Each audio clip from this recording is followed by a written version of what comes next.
আমরা দেখলাম যে তার আশা না আশা নিয়ে অনেকেই অনেক রকম মন্তব্য করলেন যে তিনি যদি এখন আসতে না পারেন তিনি কি করে দেশ চালাবেন, সেই মন্তব্যটি আছে। আরও আছে তিনি যদি ভয় পান তাহলে কিভাবে হবে। ঠিক আওয়ামী লীগের প্রতিত আওয়ামী লীগের নেতারা যেভাবে সমালোচনা করছে, আমরা জামাতের কোনো কোনো নেতাকেও ঠিক এই জায়গায় একইভাবে সমালোচনা করতে দেখছি। এই বিষয়টা নিয়ে রাজনীতি করাটাকে আপনি কিভাবে দেখেন আসলে? ধন্যবাদ। প্রথম কথা হচ্ছে যে বেগম জিয়ার অসুস্থতার ব্যাপারে আমাদের আসলে দোয়া করা ছাড়া এই মুহূর্তে আর কিছু করবার নাই। আর দ্বিতীয়ত হচ্ছে এটা খুবই একটা অভদ্র জড়িত আচরণ হবে এখানে দোয়া করা ছাড়া বেগম জিয়া সংক্রান্ত অন্য কোনো আলোচনাতে ঢোকা। এটা খুবই অশালীন একটা ব্যাপার হবে, এরকম একটা মানবিক বিষয় নিয়ে কথা বলা। দ্বিতীয়ত হচ্ছে যে বেগম জিয়াকে তো তারেক রহমানের থেকে আমরা বেশি ভালোবাসি না, তো ইটস এ ফ্যাক্ট। মানে আমাদের সাথে সম্পর্ক একটা পলিটিক্যাল লিডারের সাথে যে সম্পর্ক থাকে দেশের কনটেক্সটে, তো ওনার সাথে একটা বায়োলজিক্যাল রিলেশনশিপ আছে। এখানে ডাক্তার সাহেব আছেন, ওনার নারীর টান তো বেশি।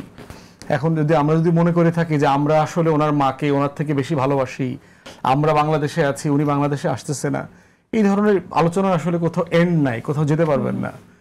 এর বিষয় হচ্ছে যে ওনার স্ট্যাটাসকে আপনি যে কোনোভাবে আপনি যদি পজিটিভলি পড়তে চান, পজিটিভলি পড়বার উপকরণ যেমন আছে, আপনি যদি এটাকে নেগেটিভলি সাসপিশিয়াসলি পড়তে চান সেটাও চাইলে আপনি পড়তে পারবেন।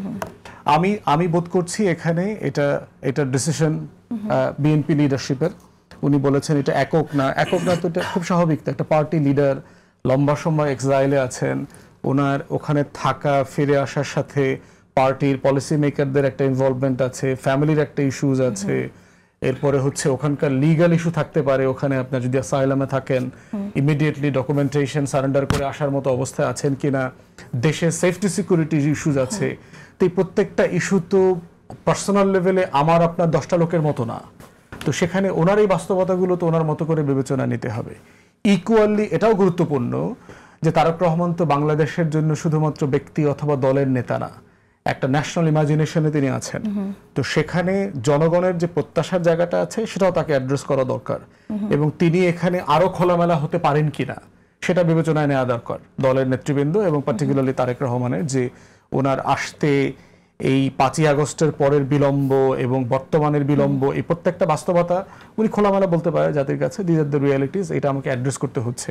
কিন্তু এখানে আমি একটু বলছি, আমি আপনার এই কথার সাথে স্পিরিটের সাথে আমি একমত যে একজন নেতা তার সবকিছু স্পষ্ট থাকবে মানুষের কাছে, সেটাই কাম্য।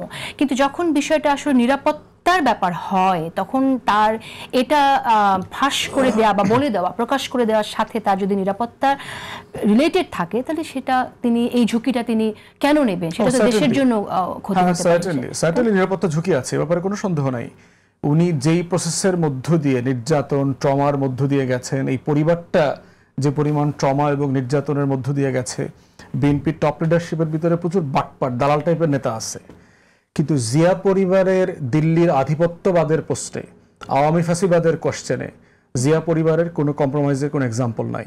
শহীদ প্রেসিডেন্ট জিয়াউর রহমান, বেগম জিয়া হিস্টোরিক্যালি বারবার প্রমাণ করেছেন দেশ থেকে না পেয়ে পালিয়ে, মিথ্যা মামলা স্বীকার করে, মিথ্যা মামলায় জেলে গিয়ে নির্বাসিত হয়ে এক কাপড়ে বাড়ি থেকে বের হইতে হয়েছে। এর প্রত্যেকটা নির্যাতন কিন্তু উনি হাসিনার মতো সুবিধাবাদী হইলে কিন্তু অ্যাভয়েড করতে পারতেন। তাকে 111 সরকার বলছিল দেশ ছেড়ে চলে যাইতে, উনি যায় নাই, উনি গ্রেফতার হওয়াটাকে বেছে নিয়েছে। উনি এই আওয়ামী জমানাতেও কিন্তু একাধিকবার দেশ ছেড়ে চলে যাবার অপশনে যেতে পারতেন, বিভিন্নভাবে ইনডাইরেক্টলি এই প্রস্তাবনাকে দেওয়া হয়েছিল, রাজনীতি করবে না, দেশ ছেড়ে চলে যাবে, উনি সেটা নেন নাই। উনি বরং বেছে নিয়েছে আমি জেলে যাব, মিথ্যা মামলা ফেস করব, দেশে মানুষের সাথে থাকবো এবং এই প্রতিবাদের মধ্য দিয়ে আমার রাজনীতিটা বেঁচে থাকবে। তিনি ফিরে এসেছেন নিশ্চিত জেনে যে আমি জেলে যেতে হবে, জেলে ফিরে এসেছেন। এবং খালেদা জিয়ার ব্যাপারে আরেকটা বিষয় হচ্ছে যে ডাক্তাররা দুই দেশেই আলোচনা করছেন যে ওনাকে লন্ডনে নেবার মতো শারীরিক উন্নতিটা হয় কিনা। যদি হয় তাহলে সেক্ষেত্রে তো খালেদা জিয়াকে ওখানে নিতে হবে, তারেক রহমান এখানে আসবেন কেন? এটা তো একটা মানে স্টুপিড আইডিয়া হবে। তারেক রহমানকে এখানে আসলো পরে ওনাকে আবার ওটা নিয়ে আবার নিতে হচ্ছে। তো আমার মনে হয় যে পুরো বিষয়টা পারিবারিক অঙ্গনে ওনাদের উপরে ছেড়ে দেওয়া দরকার। এটা নিয়ে এত বেশি জল ঘোলা করা মানে জাস্ট আমি এটাকে অ্যাপ্রোপ্রিয়েট মনে করি না।